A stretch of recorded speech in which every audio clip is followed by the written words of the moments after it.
All right, so it looks like it's going to be a pretty light call today. So Mike, Krill, you guys can kind of be a ball hog, take whatever direction you guys want. Before we dive into it, just a couple housekeeping things. I'm going to pop into our module list and just give you guys a quick rundown on what's been added to the program or what's going live this week, and then what's in the pipeline as well. All right, so this week we've got new finding a market together materials. This is more material of like kind of looking over my shoulder. This is part 2 of just watching me go through the market selection process. We've got reviewing monthly sell-through rates and how that relates to how we discern what a good market is from a kind of quote unquote bad market. Looks like someone's trying to join this call. Let's let them in.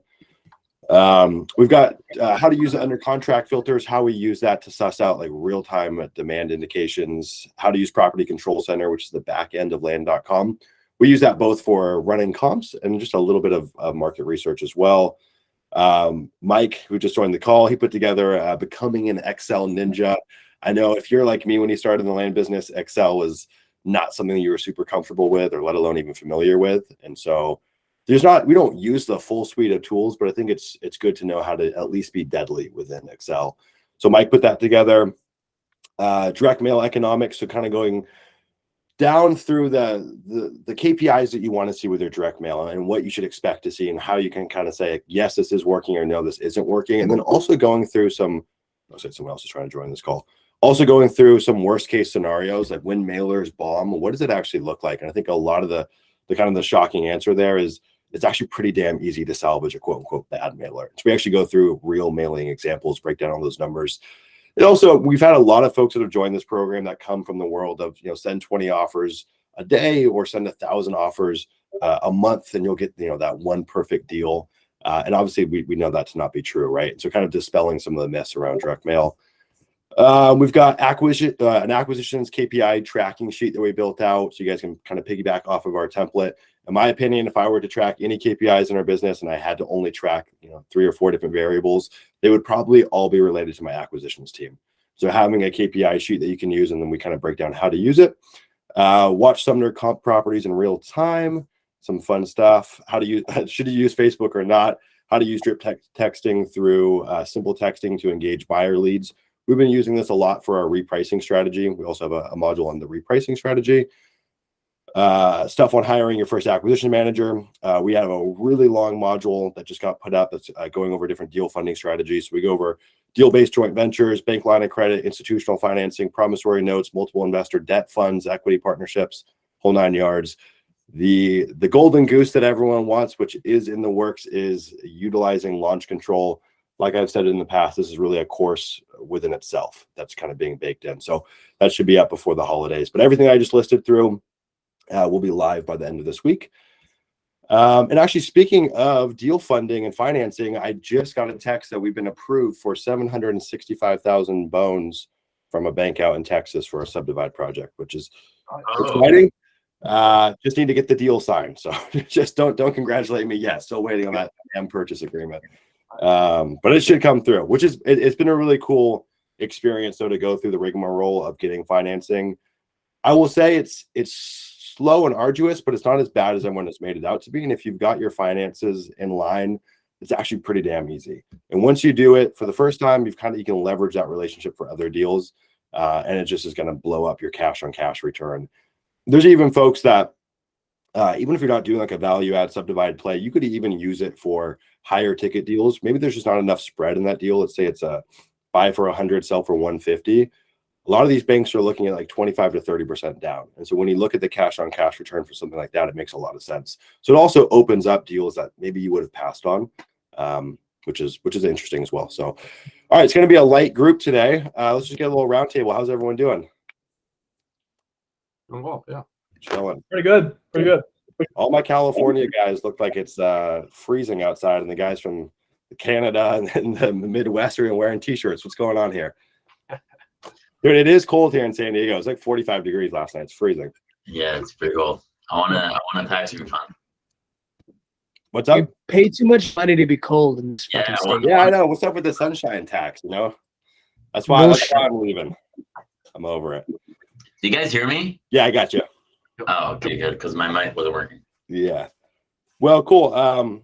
we'll let the new guys chime in. If you guys have any deal reviews, market research questions, course questions, let's kind of answer those first, and then we can kind of roll through any of the updates with the more OG guys. If you guys got anything cooking on your end. So Krill and Mike, anything going on with you two? After you, Sure. I can start, I guess. Yeah, I'm kind of a little bit newer to land investing. I've pretty much been just doing a ton of research on my own the last 6 months, and actually got my first 2 deals through a tax county auction. Michigan conducts them 3 months out of the year here, and I was able to pick up 2 properties for really, really cheap. Basically, you just pay off the property taxes and then a couple other fees that are associated with the property. It just takes a while for you to actually get the deed back from the county, which I'm still waiting on for my second property. The 2 lots that I managed to pick up, they're 2 infill lots that are directly like in the city. So one of them's in, I'm not sure how familiar you guys are with Michigan, but they're pretty much both really close to like major downtown areas. And one of the properties, one of the lots right now, it used to have a house on there. It got torn down by the city. Basically, what kind of happens when people don't pay their property tax in Michigan is it takes 3 years for the city to retain the property, and then after title gets transferred over to the city, then they have the right to auction it off at public auction. So those auctions take place 3 months out of the year, which it just isn't enough for deals. And this is how I kind of stumbled across this group, because I was looking to get more deals. So that I'm in that process right now. So one of my properties is currently listed on the MLS right now. Still kind of waiting, but it's been really slow, and just waiting to get the deed back from the county on the other one so I can go ahead and list it. Nice. Did you that realtor that you had working on it, have you fired him, or what's the scoop with that guy? And he keeps wanting to like upsell me to do stuff for it, like get a stake survey done, which is fine. That's understandable. Because he found out that some of the neighbors been like encroaching on the property because it's between 2 other houses. Yeah. But he just hasn't done a very good job with the listing, I'll be honest. So I think I might take it over myself. Yeah, there's been traffic on it through Zillow, but nobody's really been calling them yet. And Yep. It kind of just really slowed during this period here in Michigan. So Yeah, an infill lot in Michigan in the winter with a bad realtor, that's called a 6 to 12 month turnaround time. That's going to take a while. Yeah.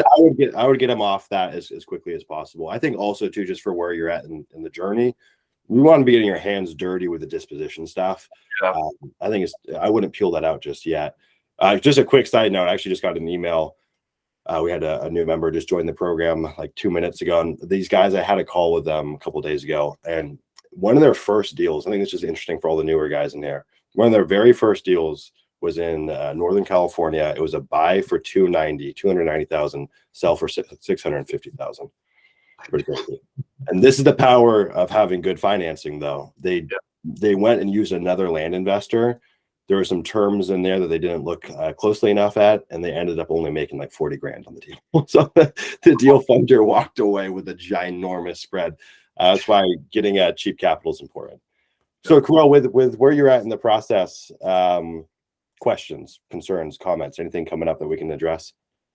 Yeah, I don't have experience with mailing, so I actually just ordered 15,000 mailers through Rocket Print, literally like right before the call. Mm-hmm. Like any suggestions you guys might have, different ways to spread out the mailers. Maybe a good mix between blind offers and range offers. What's kind of worked for you guys that you found success with? Yeah, I'll go first, and then anyone else can chime in. So the cadence I like to use, I mean, I just break everything down quarterly, monthly, and then weekly. So for my mailing goal, I usually reverse engineer it in terms of like how much I'm willing to spend on marketing. So if it's $3K a month on marketing, I'll just kind of reverse how many mailers that's going to be. I like chunking that down on a weekly cadence. So what you don't want to do, and what a lot of land investors do, is they wait. Oh crap, I haven't sent enough mail. And then they just bomb a huge chunk of mail at once. If you don't have the systems and the infrastructure to take that surge of leads that's going to come in, it's going to be overwhelming, and stuff's going to get missed. Stuff's going to slip through the cracks. So I like to stagger the cadence. So whatever your mail goal is, just break it down weekly. Do your market research at the first end of the week, call it Market Mondays. and then do your mailing later in the week. That's how I like to structure it. Do I hit that every single time? By no means. I still, some weeks I just can't get it out. Like stuff happens, but you want to try to adhere to that cadence. Sure. In terms of range versus blind, I mean, if you want to get a split test, you can do it just for the sake of it. In our business, when we use range offers, is there's two different situations. Personally, I think blind offers are a little bit better just in terms of like the seller experience. You're removing a lot of the friction for them, but you're going to get more leads reaching out from the range offers, which ultimately I think that's the goal of marketing, is just to get the phone to ring. But you want to be mindful. If you're a one-man band, you can get more leads than you could potentially handle. But I like using range offers when I'm trying to get a large quantity of mail out. When we were doing before the slowdown with the holidays, when we were doing 27,000 mailers a month, it's just almost impossible for me to do that with blind offers. And I have a guy that's a part-time data analyst on our team, but even with the assistants, it's still too much. So we would use range offers in those situations. And then more tactically, like in really hard to price areas where there's a big range in topography or prices are kind of all over the map and you just don't know how to price it, I like leaning on range offers in that situation. But I think especially when you're first starting out and time is a commodity you probably don't have much of as you're working another full-time job. I like the blind offers because it's going to do a lot of the pre-qualifying. You're going to get less leads, but the leads that are reaching out theoretically are going to be of higher qualification because they've already said, well, this guy's going to offer me 30% of market value, but I'm calling him. So therefore we know they're somewhat qualified. So I think when you're first starting out in times of premium, I like the blind offer. But as you scale, I think range offers become more and more important just to get more mail out. Gotcha. So I plan on having my buddy help me out with it because he's kind of we plan on having him be on the sales side of it. So my plan is to just dump a bunch of leads into the CRM for him and have him follow up, and then I'll give him all the numbers for him to go after. Well, are you gonna get Pat Live? I'm sorry. Are you gonna get Pat Live set up? I think was Follow Up Boss. That's what I planned on. Yeah, so Follow Up Boss is the CRM. Pat Live's an answering service. Oh, okay. It depends on how much mail you're sending out and what that guy's schedule looks like. Odds of him being able to take every inbound call that comes in is probably pretty unlikely.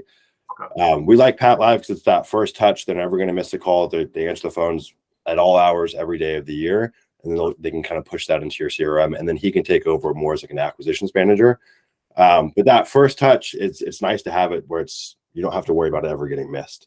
They do a pretty darn good job. And I think you can get your foot in the door for like $300 a month or something like that. It's pretty darn affordable. And what I found is like way back in the day when I was doing acquisitions myself and I didn't have Pat Live, leads would get missed. I would just forget to call them back, maybe have a missed call them back too late, not get a hold of them, or I'd have a conversation with someone. I'd be out of the house and I would never put it in the CRM. And the amount of deals that I lost through that is pretty crazy. So definitely, I mean, it ends up paying for itself. So what's your mail goal moving into the new year?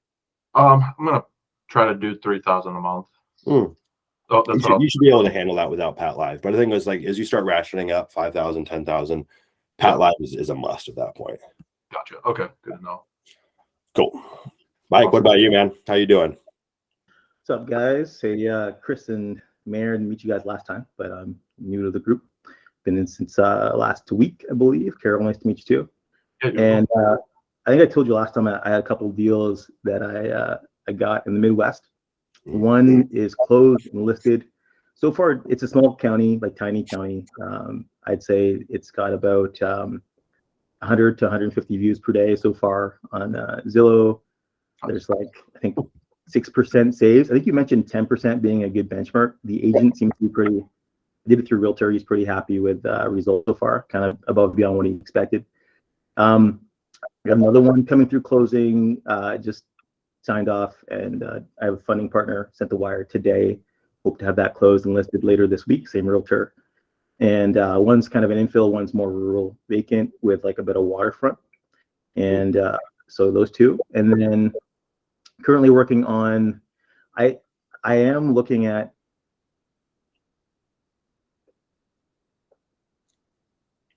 we lost you, Mike. The key moment. Kind of at the bit. Yeah. Okay. Yeah, I'm having some internet issues. So, where to lose you? Snow State? Before that, I think you said we're having some issues, and then it cut out. Oh yeah. No, what I was saying was that it's a Snow State where they got the first couple deals. and I want to send to the neighboring counties because it just seems like they're very similar. And I just know the area a bit now. I've got some relationships, but I'm probably going to pause for that until February, March, when it kind of picks up again. So for now, I'm trying to select a sun state, so somewhere in the south, somewhere where I guess the market's still moving. Okay. So right now I'm still crunching numbers. I got a kind of a big list so far. So that's that. And then, yeah, I mean, no real questions. We talked a little bit about that hyper targeting strategy and how, I think, Mike, you said how you were approaching it. You're kind of going with pockets of subdivisions and just kind of piling those on to get your numbers. So I want to take like a similar approach. I would be curious to know, going around the room, you know, I have some goals for 2023 in terms of mail sent and revenue. You know, looking back, you guys, I think you're all fairly deep in the game now and hitting your numbers. So if you were to, you know, advise somebody new starting out in terms of mail quantity, let's say like Q1, Q2, like where we want to get to, when would you bring on a VA? When should be shooting to hire an acquisition manager, that type of stuff? Yeah, I'll let everyone else chime in. I think using a time-based metric is probably misleading. I think it really depends on where you're at volume-wise. I think for the first hire, we could use a little bit of a time-based metric, but for the acquisitions manager, it's so contextual.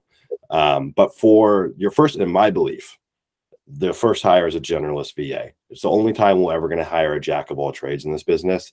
They're going to do all the daily minutiae. What you'll realize is every deal in this business comes with so much friction. There's so many moving parts that you need someone to run point and all that stuff in the beginning. It's a $4 to $5 an hour task. And that could be brought on. I mean, honestly, you could be brought on in your first 90 days, 6 months, maybe at most. I think if you're going past 6 months and you don't have someone there, you're probably just doing too much yourself at that point.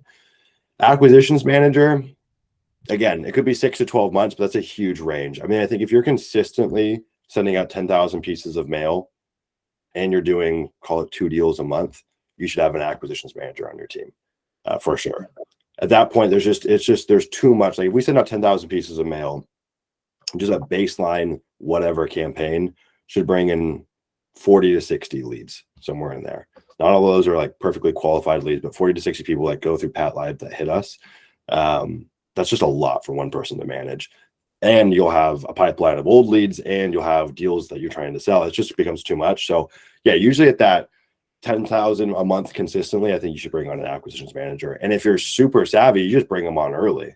You know, if like you plan on getting to 10,000, 15,000, 20,000 letters in Q1, bring them on before you need them. Like the adage about hiring is like you want to hire before you really need to. What's up, Preston? What's going on, man? Good. So yeah, Mike, I think that like the acquisitions manager is a little more nuanced. It's really going to depend on your mail volume and what you're mailing, right? If you're going out and mailing, $500 desert squares, you probably don't really need an acquisitions manager. Those are just lay down leads that come in. They're very easy to close. But if you're going after larger stuff where you're really trying to buy equity in a deal and buy them at a discount and you're mailing over 10,000 pieces a month, I would do it immediately. But the generalist VA, yeah, what we see is typical is 3 to 6 months. But again, sometimes hiring preemptively is not a bad idea. If you're dead set on getting to your goals and you know where you're going, I would just do it before you need it. I don't know if anyone else wants to chime in on that. I think there was you had a question too about how much mail to be sending, correct? Yeah. So there's, and maybe it's just me, but the goals are to have in the back of your mind for mail you want to send it that month. But if you find yourself like a week to go with that month and you're like, shit, I need to get out another 4,000 pieces.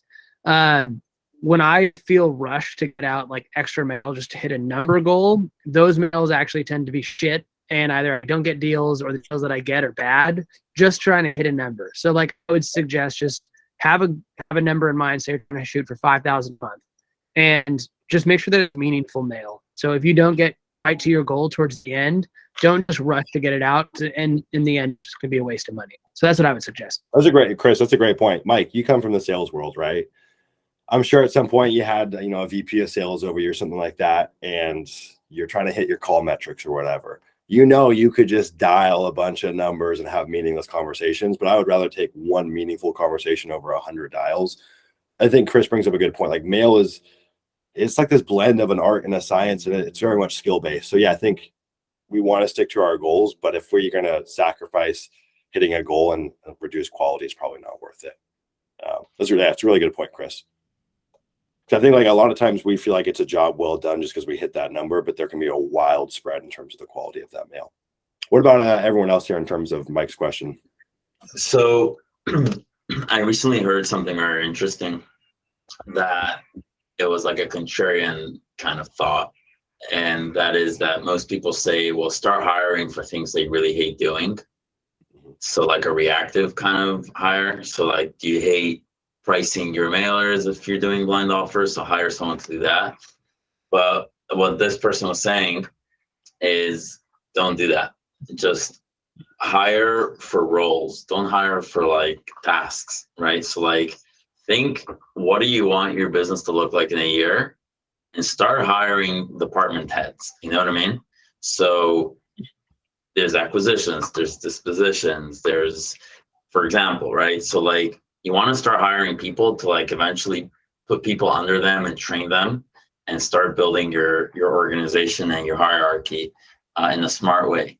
Otherwise, I mean, I hear what Sumner's saying about hiring a generalist just to like help you. And generalists are good, but then you eventually want them to specialize in one thing. Yep. I don't know.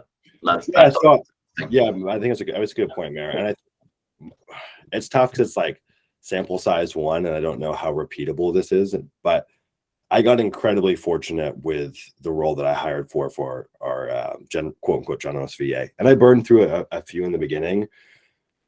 But personally, I don't know about you guys. Like, I want to be like a business owner. I don't want to just be the operator. I just don't want to be in the trenches all day long managing everyone else.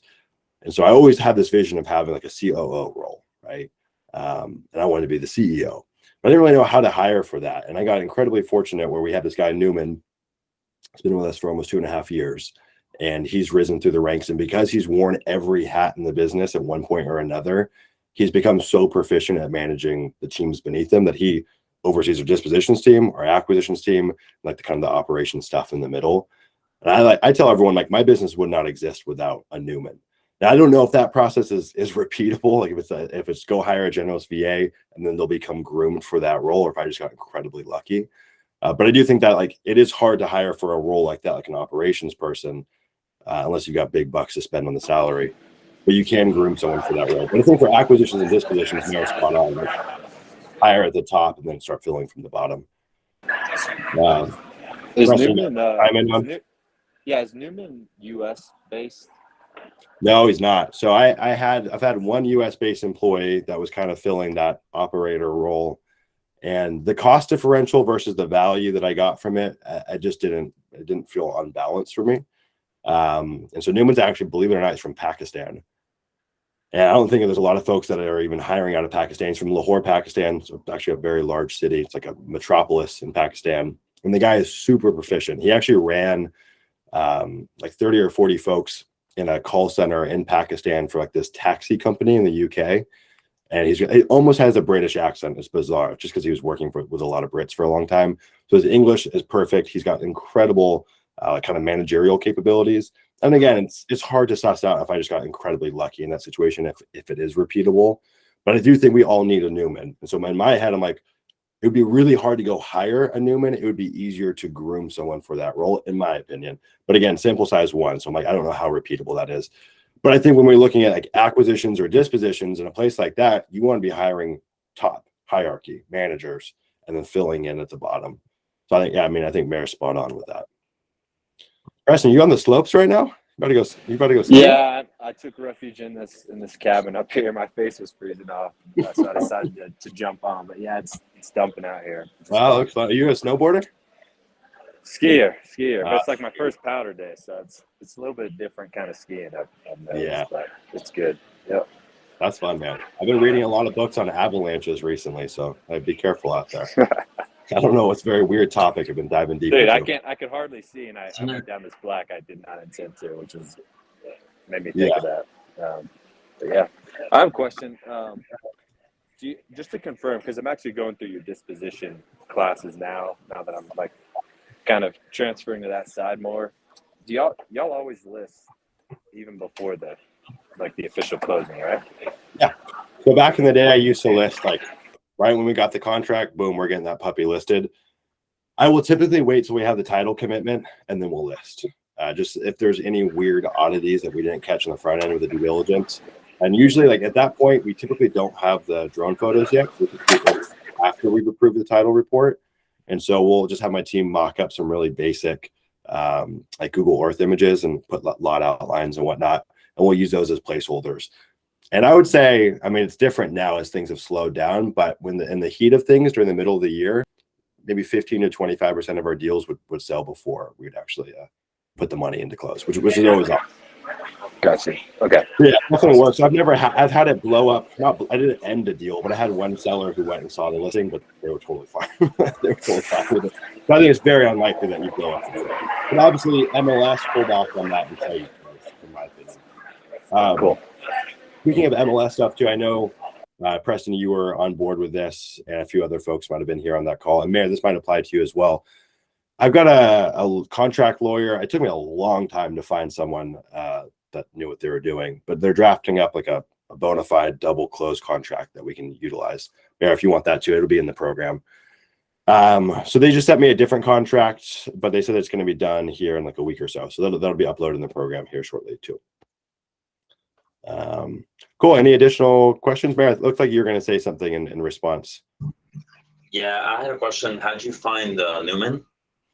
Yeah, it's a horrible story. There's a forum on Reddit called Slave Labor. And right. Yeah. Damn. Yeah. So like for a lot of these hiring sites, I just keep job posts up there indefinitely. I just will never take them down or just continuously refresh them.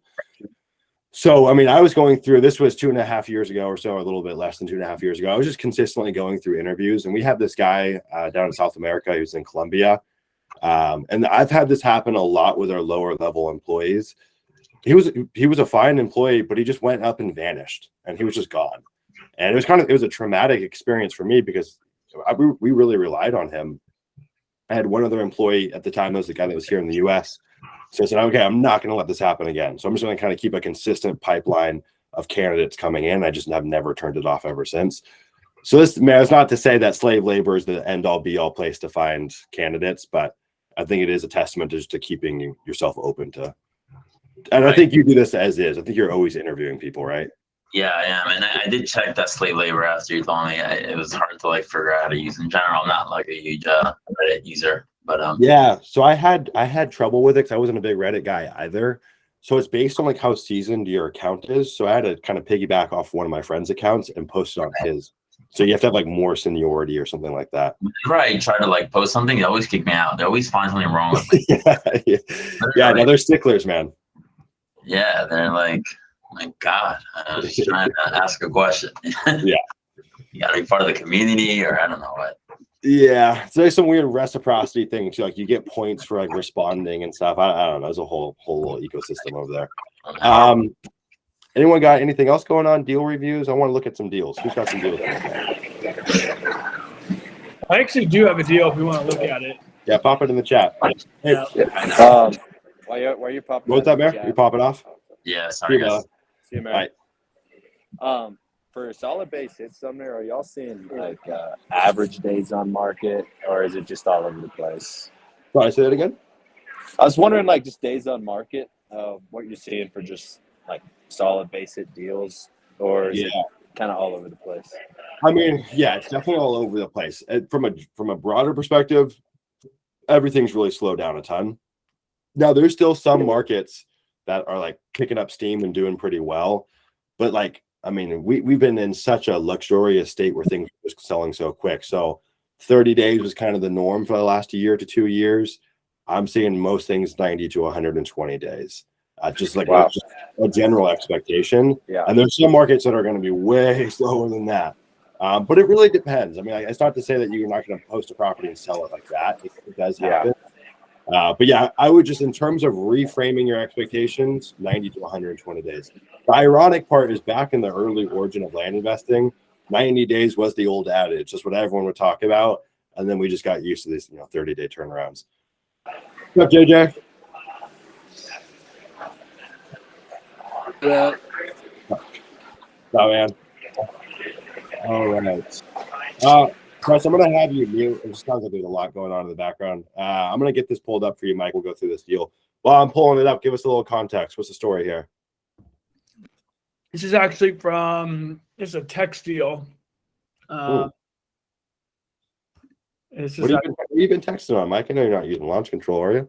Yeah, I am.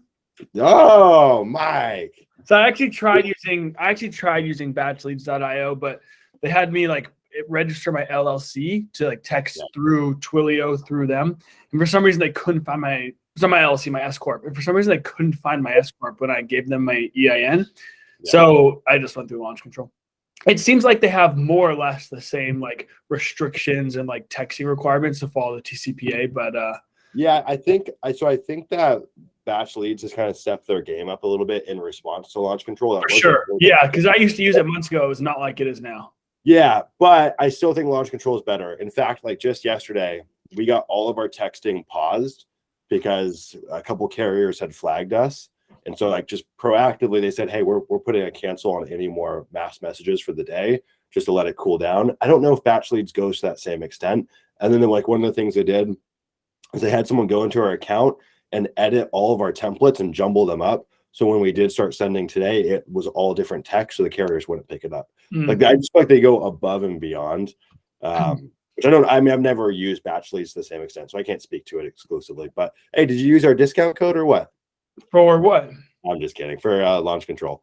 Oh, so, I didn't know that we had one. It's okay. Hey, Mike, it's okay. I don't want to hear your sorry excuse. We've got this funny property here in Ash Fork. Well, I say funny because we just released a module in the course this week going over a pricing example of Ash Fork, Arizona. So, Mike, you should just go watch that video. But we'll still go through this. So, give me the backstory. You found this deal through text. What's the story with this one in particular? Yeah, they not much. They wanted 20 for it. I told them I would pay 17, knowing I was going to 40 acres even. 40 acres, yeah, and we agreed on 18 is what we settled on.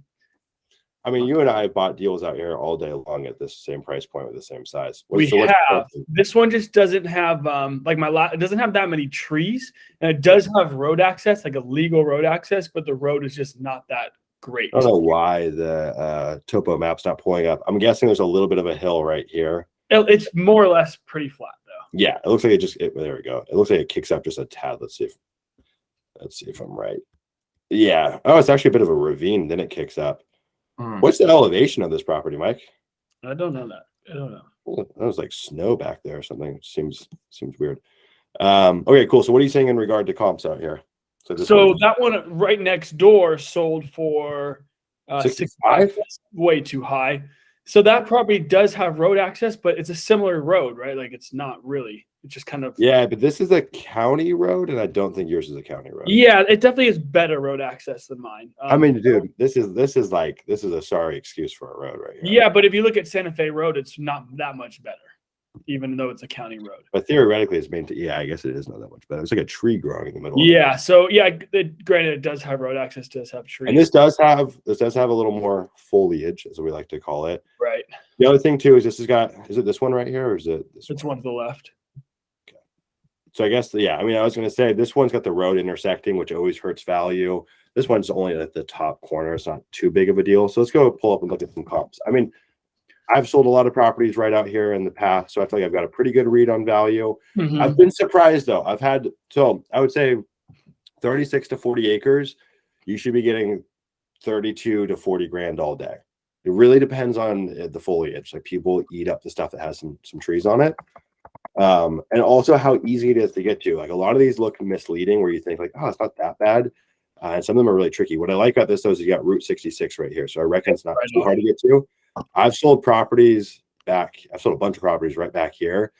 And it doesn't look like it's that far, but it was literally impossible for some people to get out. We ended up selling it to someone that went and walked to the property because they literally couldn't drive out to it. It's all this crazy wash out here.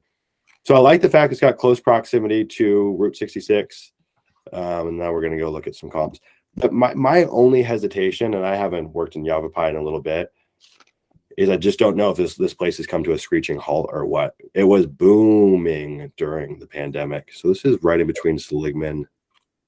Let's see. Yeah, smack dab in the middle.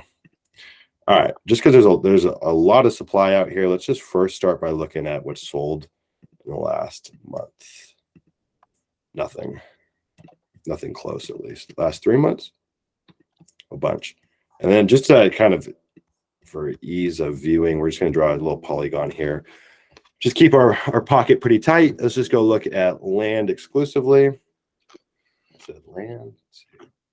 I don't know. Do you guys see that Redfin gets really buggy sometimes? Mm-hmm. It's like the land filter and the low to high filter isn't working. But November, 40 acres sold at 35. Let's see how long was this listed for.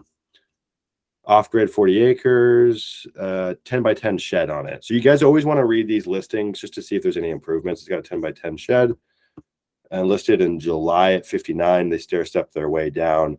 So yeah, I mean, if you list this at like 39, you probably move it pretty quick, because once they reduced it to 40 on the 7th, it sold on the 21st. That's not too shabby.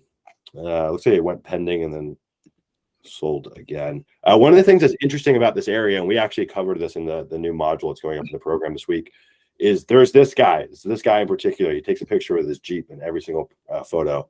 He's a realtor out there, and the guy has got a monopoly. Like almost every listing is his listing. It's actually not a bad thing though, because he lists his really, really high. So it's actually pretty darn easy to come in and undercut him. You can see, I mean, he did sell us at 60, but I would imagine this, that was listed in August. I wonder why this sold for 60. It's got paved access, and seller will finance with 14,000 down. So who knows? I've also sold 66 too. That's on. Yeah, it's got paved access.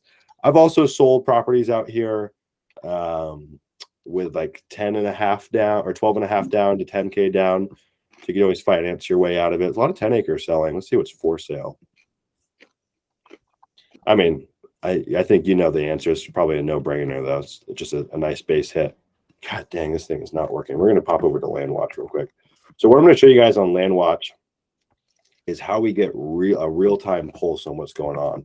Actually, we're going to do land.com. The reason we're going to do land.com is we can use the map feature on here. So we're going to go Ashford, Arizona, and we're going to use the under contract tab to see if we can get a read on what's going on like in the here and now. So we'll just draw a little polygon. Boom, boom, boom.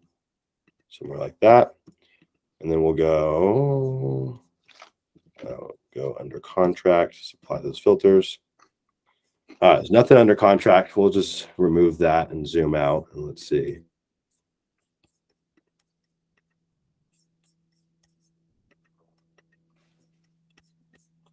Sorry, this is giving us some problems here. About a 40 acre at 36.9. Is this in Westwood Ranch? Juniper Acres, I think. Juniper Acres. Do you know what the subdivision rules are in Juniper Acres? So Yavapai. Yeah, go ahead. No, I did at one point. I don't know right now. Here's in Juniper, 42,000 for a 39. Call it a 40 acre. So it's like a pretty good real-time pulse on what's going on. They'll finance with 30% down, so probably sold on financing terms. Yeah, I mean this is a no-brainer at 32 to 35, I think, for cash, and you could probably sell it 10K down, and then $600 bucks a month or so, and probably sell it at like 55 to 65 on owner financing terms. So yeah, I mean this is a nice base hit. But what I was going to say is in Yavapai they actually have pretty favorable subdivision terms. The trouble out here is it is tough to get a surveyor that's like not super backed up. I've tried to do it in the past, but you could chop this up into 4 increments of 10 acres and move it pretty nicely like that. Doesn't have nice road frontage. We'd have to do boundary easements, but you could probably spend $3 or $4 grand on that and then peel out each 10 acre at like 20 to 25 grand. So you're all in for 21, and it's probably worth 80 plus. So that's a strategy as well. So what's your read on that? Yay or nay? I was thinking more, cash price. I'd probably list it at like 40, accept an offer around 35 is kind of what I was assuming. The road frontage was like the only kind of like downfall of that one. But I still think it's a pretty good deal. Yeah. Yeah. And for a 40-acre lot, like in that area, the cheapest thing was like 60 grand. So I think at 40, yeah, the cheapest is the guy with the Jeep at 60. So Dude, you'll see he's got dozens of listings out there. That guy with the Jeep. Yes, that's a good deal, man. That's what we call a base hit, bread and butter. That's what we built our business on. Anyone else got any deal reviews or questions? I have a quick question for seller financing. When you guys do get those deals, do you use a company that services the notes, or do you have the staff that handles it to collect payments and stuff like that? Yeah, so we've got a staff to handle it. So we use GeekPay as kind of like the front-facing thing to put the loan into. Sure. And then I've got someone on my team that just manages the notes, because you'll get people that pay late and whatnot. I'll show you guys what it's like. So so GeekPay, $100 a month. If you're going to have a few owner financing notes, definitely pays for itself. We charge like a $5 note servicing fee too. So once you've got 20 notes in there, it pays for the software. The only trouble is there's no payment processor with GeekPay. So in GeekPay, we have to use, you could use Stripe. It's against the terms of service to use Stripe. We use something called Actum. Actum is an ACH payment processor. As you can ask Mike, it's a real pain in the butt to set up. But they got super low fees, and they're one of the only payment processors that allows like real estate or owner financing transactions. Actum? Yeah, and I can share with you our contact after the call. But you just go in there and then you set up the payment system through Actum. And so it's really easy to make loans. What we like about it is it sends out reminders to the borrower. They can set up auto pay, so they get hit with auto pay if they want to. It'll tell them when their loan's about to default. It'll tell them once it defaults. And so my team just goes in here and they'll say, okay, cool, who's late on their payment? And they'll go through and look at all the late people who's defaulted. They'll go and default on them. And what's nice about it too is like it adds an air of legitimacy to what you're doing. And we used to do owner financing where it's like, just sign this document and then mail us a check. It's so haphazard and not well put together. This gives them like a nice front-facing thing to log into, and it makes it feel a lot more official. Can you require auto pay for seller finance deals, or do people from that? Not through GeekPay. I don't think you can require it. I mean, you could tell them, hey, I require it, but I don't think you can make it mandatory in the settings of GeekPay.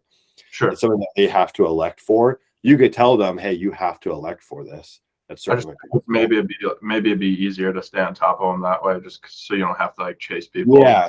There's another payment processor. Chris, do you have any owner finance notes? Yeah. Yes. What do you use? I actually only have one, and I have escrow servicing the note. Oh, okay. Yeah. There's another super easy though. I like it. Yeah. There's another app. I forget the name of it that you can use for that. And I think on there you can require auto payment. Sure. If the name comes to me, I'll let you know. It's not something that you should be technically using for real estate payments, but you can use it. I would be careful though, if you use Actum and you use MoonClerk, just be careful with that. Or not MoonClerk, you use Stripe, just be careful with that. It is against Stripe's term of service. And I had back in the day like 10 grand get withhold. They held it for like 6 months. They just froze my account. And you don't want that to happen. Another thing you can do as well, which again, this is using Stripe and it's a little bit sketchy, but I've seen this to work phenomenally, and it's to use MoonClerk. And MoonClerk is just a front-facing kind of payment process, not a payment processor. It's just like a payment software that you can use to make checkout links. And on there, you can set up recurring plans. And what we've noticed is, for whatever reason, Stripe does not seem to flag payments through MoonClerk.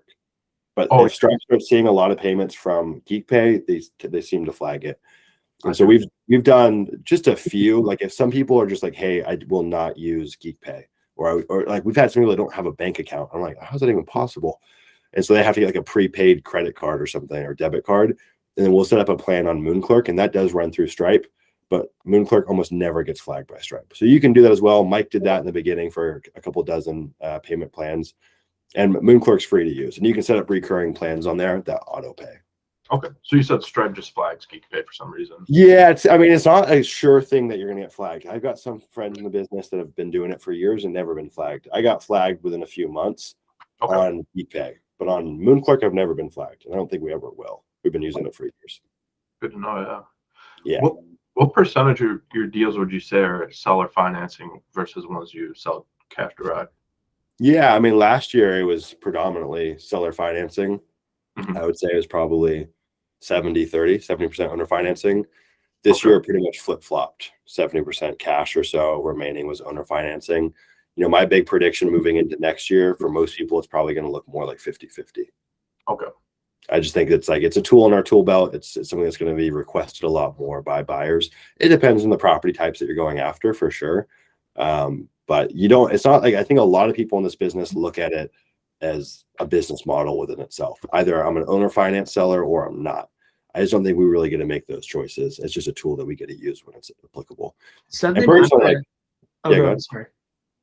No, you're good, Chris.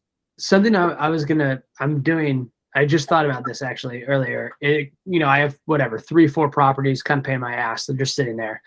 And I've did all of my sales have been cash other than the one that's I've done financed. But I'm kind of looking at this year's holistically, I've made X amount of money net. And although, I'm out, call it $50,000 on those properties, over the course of the year, I've made good money. So I'm totally fine to just sell those on terms and get like almost no money on the down payment. But, great. I have notes receivable, not thinking that I took a loss on those deals over the course of the year. So I'm going to do this every year. The end of the year, whatever properties I'm stuck with, pretty much just fire sell them, $500 down, even though they're pretty expensive properties, and just get some notes coming in. And so, do it this year, and I'll do it I won't list them until actually the start of the year because I don't want to sell any more this year, or anything closed this year. But anyway, that's what I'm going to do going forward. So anything that sells cash, I'll do it. And the ones I'm left over, I'll do on notes. Nice. Yeah. I think that's wise. I'm a big fan of owner financing, honestly. Like, yeah, we do need liquidity in our business, but if I had endless money, I would owner finance everything. It's my hands down my favorite. I like the cash flow. I like the ridiculous returns. I like the fact that we still own the property during the financing duration. We've had some properties that we've resold, 5 or 6 times over again. And I'm not in the business of trying to resell properties necessarily, but like there's infinite returns on those deals. So it is my preferred method for sure, if you can afford it. And like one of the things with the module that's getting released this week on funding is that if you can raise debt, you can now open yourself up to owner financing, because the debt term might be 24 months, 36 months. And so, you're typically going to get paid back in 6 to 12 months. And so you could totally just build up a huge owner finance portfolio. So yeah, definitely my favorite. Awesome. Yeah. Any additional questions from the rest of y'all? Easy breezy, huh? Well, cool. While I've got you guys here, 2 things. And I've polled a few people on this, but I'd love to get more feedback on it. So as you guys know, we're rolling out start of the new year, 2 group coaching calls per week. Do you guys have any recommendations on day of the week and time that you'd like to see those calls? No thoughts. Okay, Anytime. cool. So anytime. So I'm thinking we're probably gonna be leaning towards Monday at like 4 p.m. PST, 7 p.m. EST is probably what we're gonna be leaning for on that call. And we'll still do this call at the same time. And then last point, I went through, some of you guys missed it, but I went through all the new modules that are getting released this week. Do you guys have any feedback on additional areas you'd like to see training, content, modules, any of that stuff? Oh, dang. All right. Well, I guess we've done a good job. Content, man. I don't think you're missing anything. I think about this every day. I'm like, there's got to be more I can cover. But cool. If there's nothing for now, I still have a lot of stuff on my own end that I want to cover. I just wanted to hear if there was anything that you guys felt like was missing. Well, if that's it, I guess we can all part ways from here. I'll see everyone next Wednesday. And till then, everyone keep on prepping your mail, man. January is when we're dumping it on them. So keep on working the mailers. You guys enjoy the rest of your week. Chris, I'm happy to see you do have a house. In fact, I thought you lived in the backyard for the longest time. I've never seen you indoors. It's very exciting times. Well, actually, my wife doesn't always sleep, so I sleep outside too. But yeah, she's not here, so I came inside for a second. Nice. Must feel nice to be warm. All right, guys. I'll see you guys next week. See you.